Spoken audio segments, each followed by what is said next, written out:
Le 23 mars 2021, le porte-conteneurs de 400 mètres de long, Evergiven, se planta dans les berges du canal de Suez, bloquant le passage de tous les navires qui tentaient de traverser ce canal. L'accident du Evergiven eut des répercussions de première importance, car 10% du transit maritime international emprunte cet itinéraire. Environ 420 navires, chargés de 26 millions de tonnes de marchandises, restèrent bloqués pendant toute l'immobilisation de ce navire. Les pertes financières dépassèrent 38,4 milliards de dollars, soit environ 400 millions de dollars par heure. Un problème semblable peut se produire lorsque le canal de nos dons est bloqué par notre infidélité ou par notre méfiance. Dans d'autres cas, même des croyants bien intentionnés et qui aiment l'œuvre de Dieu peuvent obstruer le pauvre canal de leurs dons en consacrant fréquemment toutes leurs offrandes à des projets spécifiques qui les intéressent. Ils handicapent ainsi involontairement d'autres branches de l'œuvre qui sont d'importance égale ou même supérieure sur le grand plan missionnaire de Jésus. Le 25 décembre 1865, Ellen G. White reçut une vision dans laquelle elle vit que la réforme sanitaire était une grande entreprise, étroitement associée à la vérité présente. Elle vit aussi que les adventistes devaient avoir une institution dans laquelle les malades pourraient être traités pour leurs maladies et apprendre aussi comment prendre soin d'eux-mêmes de manière à prévenir la maladie. Après le lancement d'une campagne massive de rassemblement de fonds, des membres d'églises pauvres et riches avaient combiné des sommes importantes pour soutenir financièrement l'avancement de l'Institut de santé de Battle Creek.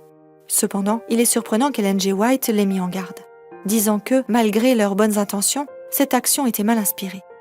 Elle les avertit qu'ils étaient en train d'obstruer, pour ainsi dire, le canal de leurs dons. Comment cela ? Elle expliqua alors qu'il fallait veiller à ne pas handicaper d'autres branches de la grande œuvre qui sont d'importance égale ou supérieure à notre époque.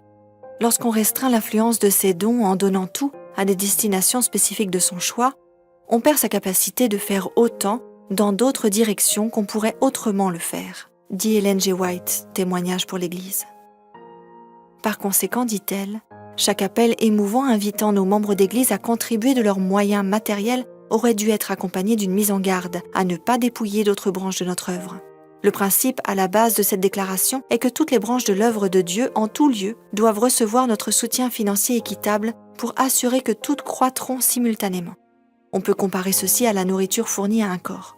Lorsqu'il reçoit la nourriture convenable, toutes ses parties prospèrent en même temps. Pour suivre ce principe, qui est en accord avec le mandat évangélique de Jésus dans Acte 1, verset 8, l'Église adventiste vota en 2002 le plan des offrandes combinées.